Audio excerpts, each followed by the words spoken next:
Trecem, întâmplător sau nu, pe lângă Muzeul de Artă din Craiova, iar peste gard ne atrage atenția ceva strălucitor și transparent.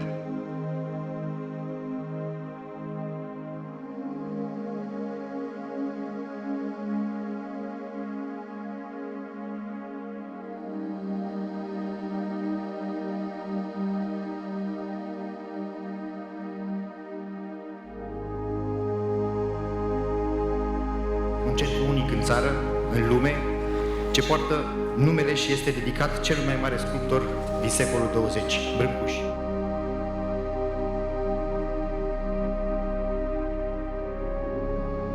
Punct de sprijin, un nou pilon construit pe o viziune modernă. Trebuie să fim fericiți că Brâncuș nu ne dă voie să uităm de cultură. Marele sculptor oltean, care spunea că la Craiova s-a născut a doua oară, are aici un loc al său.